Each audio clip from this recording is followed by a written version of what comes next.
Hi, my name's Breen. I'm a maths teacher running for Union President on the action ticket in the New South Wales Teachers Federation elections. I live and work on Wangul Barramatagal land. I want to pay my respect to elders past and present.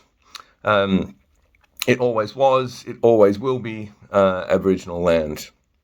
I want to talk to you today about the 4-year heads of agreement that our Union Council endorsed yesterday. When Henry Regenda first, outlined the deal in the special broadcast, and we understood it to be, just a 1-year variation. After all, that's what the union's been campaigning for, 1-year variation to honour the deal, not the 2.5, not the 4-year deal. Our initial position was for a yes, for a critical yes, but a yes nonetheless. Members won't get a vote, unfortunately, but in council, that was how we were going to vote. Why a critical yes? Because there's nothing on workload, which is one of the huge things for teachers in the deal. And the big pay rises at the top and the bottom of the scale cover smaller pay rises in the middle. So, for instance, third year out, teachers get only 4 and a bit percent compared to 8% at the top of the scale. And I think we also have to understand that the, large pay rises come in the context of historic cost of living increases. Mortgages increased at an incredible 91% in the past year. Electricity companies approved for up to 50% increases. And so when you take those large pay rises, along with the very small pay rises we got from the Perrottet, over the life of the award, it's still below inflation. Our pay, even with the rises, remains below 2021 levels. And so really it amounts to catch-up pay. But we understand that the desperation for a pay rise, and if it was just a 1-year deal, we were going to vote a critical yes. But when the union finally released the heads of agreement that they had been sitting on since August 31st, they released it just the day before Union Council. So, councillors didn't have a lot of time to consider it. Our position changed. It became clear that the union has signed up for a 4-year agreement. It's just that the I's and T's on pay rises in years 2, 3 and 4 have not yet been crossed and dotted.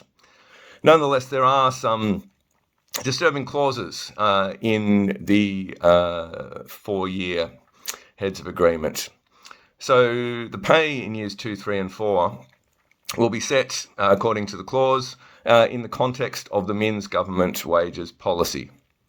Now, what is the Minns government wages policy? We don't know. Apparently it will be announced on September 19. The only thinking that we can, guess that might lie behind it is the 2.5% that they offered us already in years 2, 3 and 4.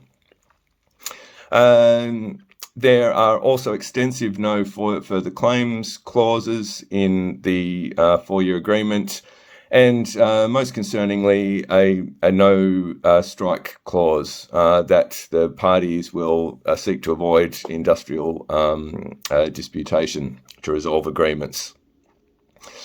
Now, at Union Council yesterday, our officials claimed that neither of those clauses bind us. That the clause about setting pay in the context of the wages policy doesn't actually bind us to wages policy, that the clause about industrial action doesn't mean that the union isn't still prepared to take industrial action. I hope that's true. My only problem with that logic is you can see how those clauses are going to get used against us. The Minns government will come up and say, look, this is a clause you signed up to. You talked about honouring the deal. Why aren't you honouring your own deal? If we go to take strike action, they'll say the same thing. If they take us to an industrial court, you can be sure that the industrial court will not rule in our favour. And will our union be prepared to defy an industrial court? They weren't prepared to defy Peretay's arbitration last year. At that point, if they hadn't have abandoned our industrial campaign for the election campaign, we could have won a lot more 2 years ago. So we understand how desperately members need and want pay rises, but it would be dishonest not to point out the problems that have been built into the deal down the track. There'll be no improvement on workload to at least 2025.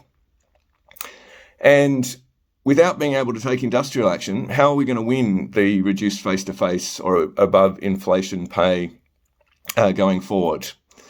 Also at Union Council yesterday, some of the officials made a big deal about the right to disconnect.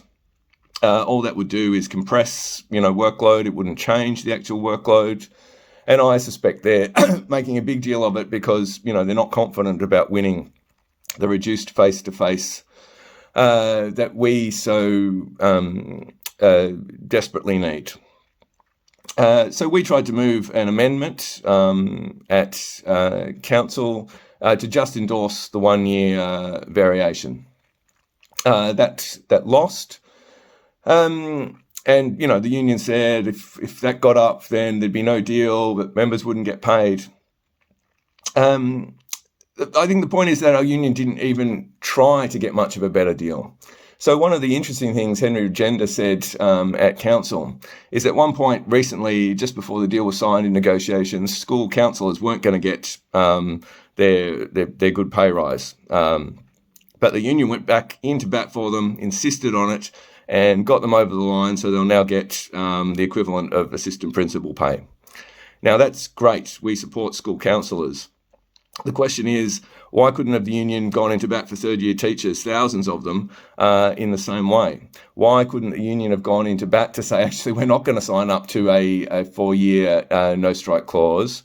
We're not going to sign up into the context of the Minge government's wages policy. The union's saying that doesn't bind them. Well, what does it mean? Why is it there? All we had was 2 small rallies with a little bit more of a shove.